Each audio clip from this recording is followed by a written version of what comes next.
Welcome to Eye on the Tigers News. I'm Jacob Frazier. And I'm Kennedy Lamb. Thanks for being with us for the news we've been following for you. Yesterday was school budget voting day across New York State. And despite record low voter turnout, every district budget proposal in central New York passed, including Mexico's. 578 voted yes on the budget, and 264 said no. 2 board seats were also filled in Mexico. Chad Bigelow and Amy Shaw were voted to the Board of Education. A broken onshore pipeline spewed oil down a storm drain and into the Pacific Ocean for several hours before it was shut off, creating a slick some 4 miles long across the scenic stretch of Central California coastline, officials said. Initial estimates put the spill at about 21,000 gallons Tuesday, but that figure will likely change after a Wednesday morning flyover gave a better sense of the spill's scope, U.S. Coast Guard spokeswoman said. The spill was about 20 miles northwest of the pricey seaside real estate of Santa Barbara, and the Coast Guard said overnight winds were likely to push it 2 to 4 miles closer. Oregon is about to embark on a first-in-the-nation program that aims to charge car owners not for the fuel they use, but for the miles they drive. The program is meant to help the state raise more revenue to pay for road and bridge projects at a time when money generated from gasoline taxes are declining across the country, in part because of greater fuel efficiency and the increasing popularity of fuel-efficient hybrid and electric cars.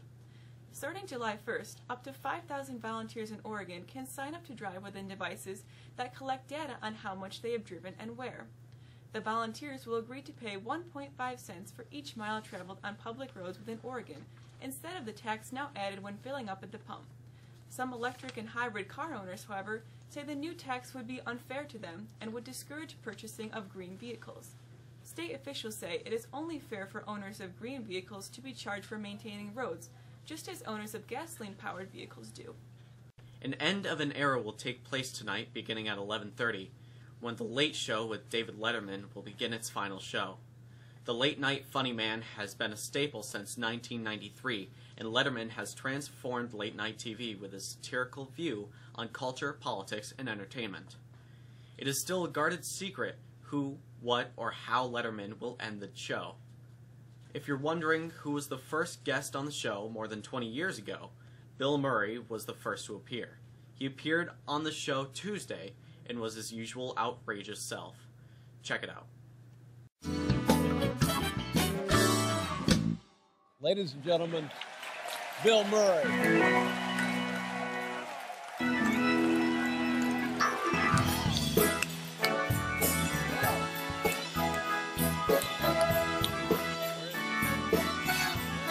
I know she's a trucker.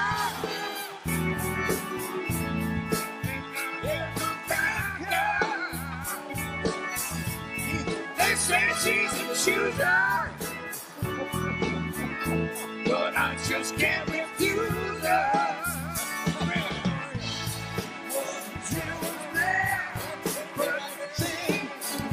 She can't be here no more. Just not my way.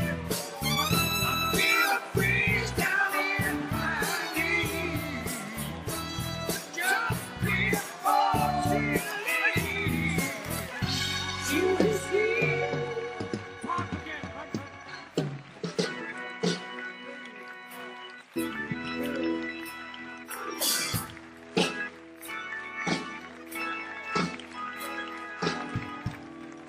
Thank you, Joe.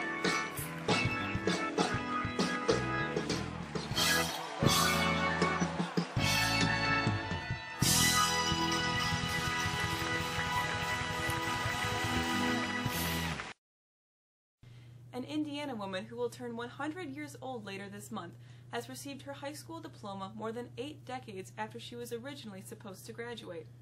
Laura Louise Lamont White Harding received the certificate Tuesday evening at the Anderson Community Schools Board of Trustees meeting.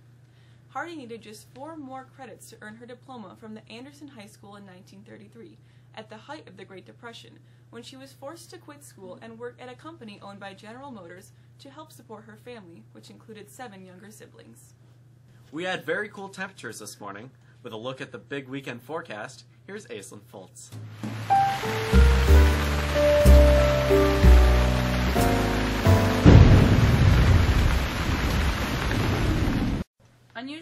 temperatures greeted the trip to school this morning as a new weather system kicked out the warm, humid air mass that we had for several days and replaced it with a drier air mass swooping down from the northwest. We will continue to be cooler for the remainder of the day and breezy. In fact, temperatures tonight will barely stay in the 40s, with some areas at risk for some frost. We turn more moderate tomorrow with highs in the mid to upper 60s with times of sun and clouds. Cooler air remains for Friday with temperatures again only in the upper 50s. The sun will be out all day Friday as a warmer air mass creeps in. We'll hit 65 on Friday and the mid 70s over the weekend. Looks like some warmer air is headed our way to begin next week. That's the forecast. I'm Aislinn. With the sports news, here's Abby.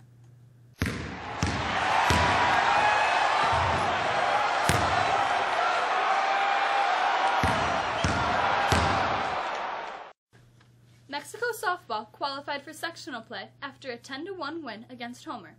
Kennedy Lamb paced the offense with 3 hits, while Courtney Clark had 2.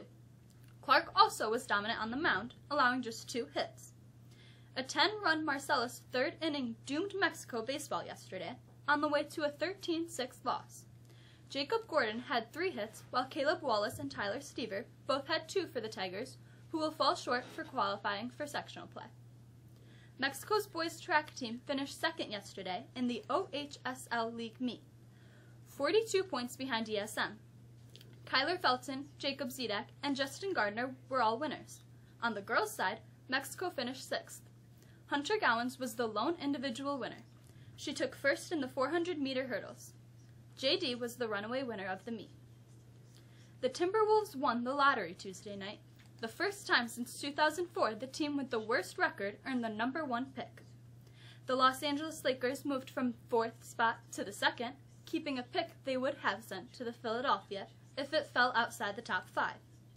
The 76ers are 3rd, following by the New York Knicks, who had the 2nd best odds of winning, but instead fell to 4th, 30 years after winning the first lottery and drafting Hall of Famer Patrick Ewing. The NFL is moving back extra point kicks and allowing defenses to score on conversion turnovers. The owners on Tuesday approved the competition committee's proposal to snap the ball from the 15-yard line on PATs to make them more challenging. In recent seasons, kickers made more than 99% of the kicks with the ball snapped from the 2. After several scary accidents during practice over the past week, will the Indianapolis 500 be more of the same? Over a 5-day period, 3 drivers hit the walls at Indianapolis and all ended up going airborne. Helio Castroneves crashed in practice Wednesday. The next day, Joseph Newgarden flipped his car. On Sunday, Carpenter went flying into the second-turn catch fence. Those 3 all drive for Chevrolet, though much of the focus was on the new aero kits in place on all Indy cars. Of course, the big race will be on Sunday. That's sports. I'm Abby Garrett. And with a look at the calendar before the long weekend, here's Emma.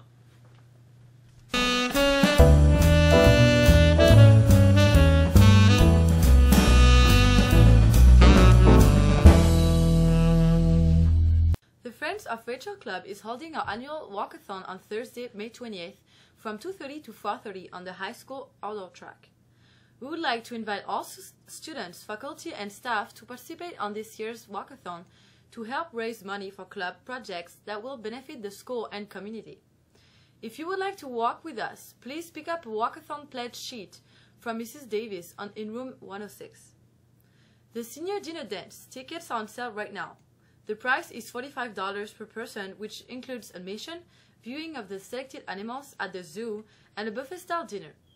Please see Mr. Deckman or Mrs. Zanowski by Monday, June 8th to purchase tickets. Senior dinner dance guest forms are available in the assistant principal's office. And finally, with our history lesson, here's Nathaniel.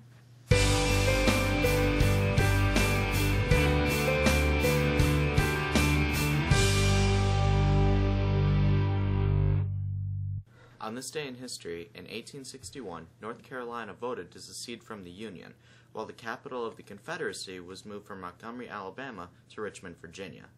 In 1902, the United States ended a 3-year military presence in Cuba as the Republic of Cuba was established. In 1927, Charles Lindbergh took off for Paris from Roosevelt Field in Long Island, New York, aboard the Spirit of St. Louis on the first non-stop solo flight across the Atlantic Ocean. In 1932, Amelia Earhart took off from Newfoundland for Ireland to become the first woman to fly solo across the Atlantic Ocean. In 1995, President Bill Clinton announced that the 2-block stretch of Pennsylvania Avenue in front of the White House would be permanently closed off to traffic due to security measures. In 1996, the Supreme Court struck down a Colorado measure banning laws that protect homosexuals from discrimination. And in 2006, San Francisco Giants slugger Barry Bonds tied Babe Ruth for the second place on the career list for his 714th home run. Good job.